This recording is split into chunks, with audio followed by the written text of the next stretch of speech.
Okay, so I've always wanted to do one of these bump pan pumpkins, but I've just never done one.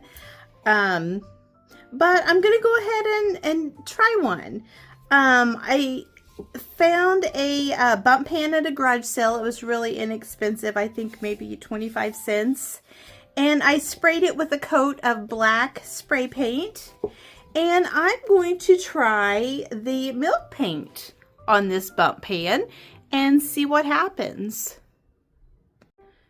Okay, so I'm going to be using Sweet Pickins Milk Paint in the color Completely Coral. And I have a little bit of this paint left. It's Sweet Pickins Mercantile. And I'm going to mix them together and see what color I get. Alright, so my paint has set for about 10 minutes or so. And I did add just like 1/8 of a teaspoon. Is that what it was? 1/4 of a teaspoon of flour sack into the milk paint mixture because I thought it was still too dark. It's still kind of darker than what I wanted, but I'm going to go ahead and work with this. So I'm just going to use a foam brush and I am going to paint it on my pan. Okay, so here's what it looks like after the second coat. I did use a hair dryer to help dry it. So as you can see, I got a lot of crackling going on here. I really like the color and I like the bump pan better than I thought I was going to, but I don't want it to continue cracking because I don't want the paint to chip off. Because I like it the way it is. So I'm going to take it outside and seal it with a clear coat and then I will be back. Okay, so this has had 3 light coats of a clear sealer. And while I was out there, I took one of these styrofoam cones. This one was 2 7/8 by 5 7/8. And I've cut it down this much. I just kept cutting into little pieces until I got the size that I wanted to fit in here. And I still think it's a little bit tall. So I am going to cut it down just a little bit more. Okay, I have a little bit of change of plans. So I took this out and I may not be using this. I may use a smaller piece. But first of all, before I do anything else, I'm going to take some of the Dixie Belle Voodoo Gel Stain in the Au Naturel. And I am just going to rub it all over the pumpkin.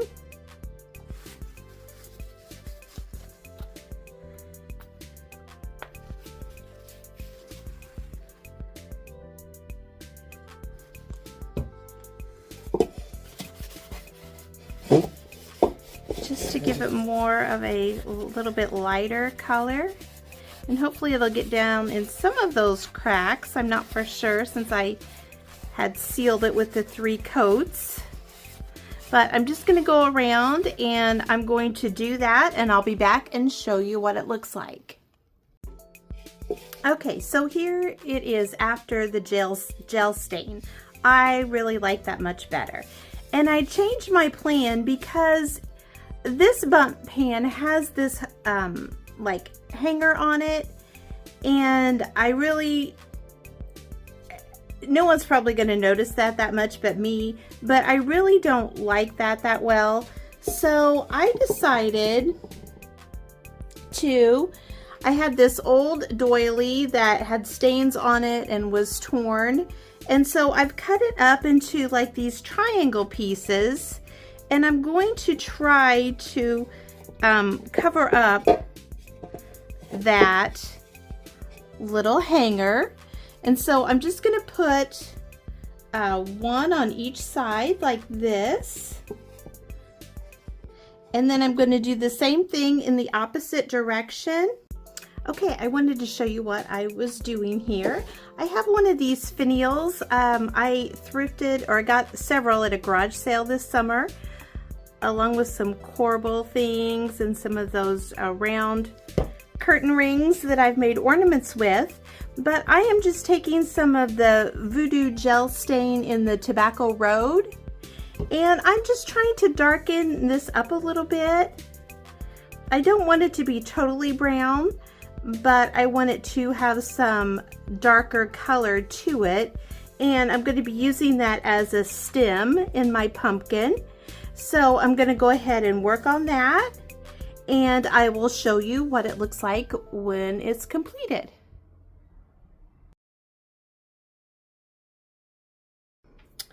For my next project, I'm going to be using this cutting board, and it has like a definite line here and here. So I think I'm just going to paint in between there, and I'm going to be using Dixie Belle Magnolia paint.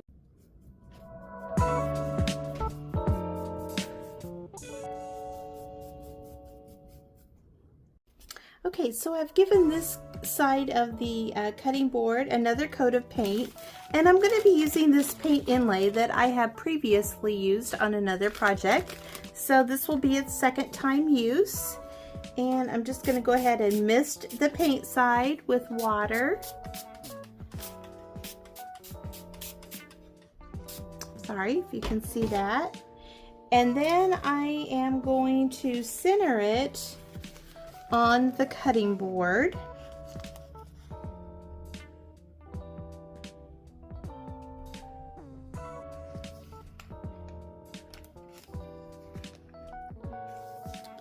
Where I want it, and just press it down in the paint.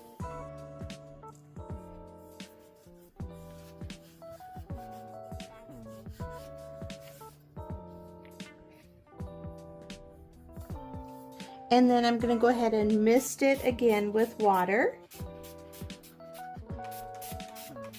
And I'm going to let it dry. And it doesn't have to come out perfect because I'm hoping to use it as a background for something else, but we'll see how it comes out, and then I'll decide what to do.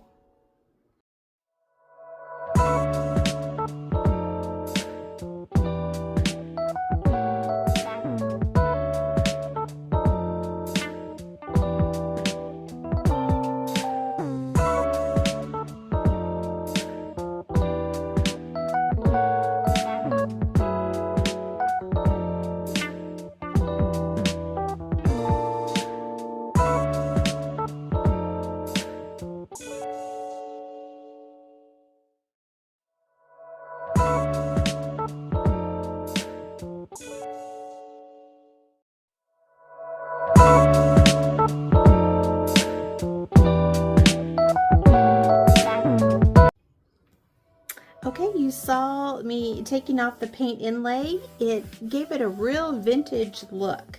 I really like that. And then I did put the top coat on, and that has dried.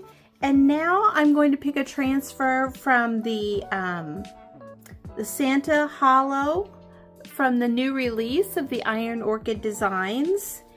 And I absolutely, there were three choices here. I thought the squirrel would be cute, and I also liked these birds right here.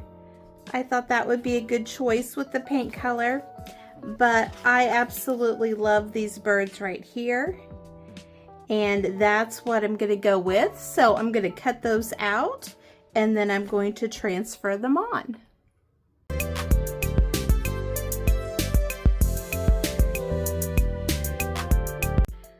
So I absolutely love this. I think it could be used for the fall or the spring. Either one. Summer, I think it could be used in the summer too. So I'm debating on which word to put in there, or do I just leave it blank? What would you do? I really don't want to put the word fall or spring because I feel like this could be used in the spring, summer, fall. I just think it's really pretty. I love the combination of this paint inlay from IOD and the new transfer from the Santa's Hollow transfer book. It's absolutely gorgeous. I almost want another transfer book so I can just have another one of these bird transfers. I added a little bit of cheesecloth to the top, and I absolutely love it. Let me know what you think. Alright, I wanted to show you this little journal I made. While I was looking through the Santa's Hollow transfer book, I saw these little like September, October, November, and I think there's one that says winter and December. And I thought, how cute would it be just to make like a little journal for the autumn. And what I did was I cut down a manila folder. I cut it down to 8 by 5.5. And then this is the Roycyled paintable decoupage paper that came out just a little while ago, not too long ago. And I cut it down to fit the front, and I also coffee dyed it just a little bit. And I haven't done anything to the back of the journal yet, but I can always do that later. But what I have done is I took the autumn words and I transferred them on a piece of coffee dyed fabric, just a very thin fabric. There's actually 2 pieces there. One has a little bit of pattern, and then the other one is plain. And I added the little Tim Holtz tiny brads to each corner, and I'm going to glue that on, and then I will show you what else I'm going to do. Okay, so I have that all glued on there, and now what I'm going to do is I'm going to use my September, October, and November, and I am going to transfer those on to 3 pages in my little journal. And I'm going to put them this way. Do I want to do it this way or this way? Actually, I think I want them to go this way. So I'm going to put the September on. And I'm just using a transfer stick to transfer it onto my, this is coffee dyed paper that I have put into my journal. You can get a little pre-made journal too. That would be really cute for this. If you don't want to sew in a signature to a journal, there's little pre-made journals. Most of the time they're just like all white or cream color, but you could put the decoupage paper on the front or decorate it however you want, and then just decorate the pages inside using your transfers and your stamps.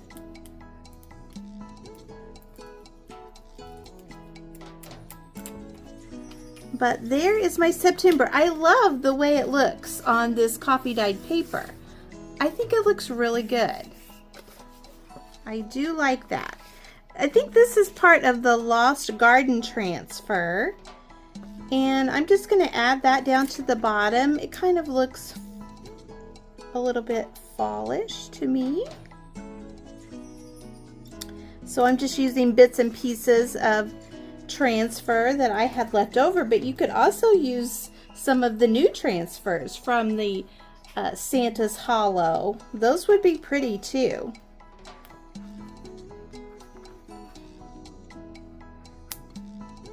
And I might do that for one of my other months because I have October and November still to work on.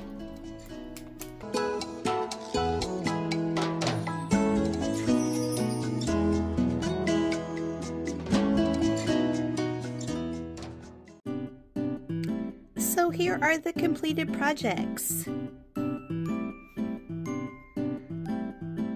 Let me know if you have a favorite or if you were inspired to create any of these projects. And thank you so much for watching today, and I hope you have a great day.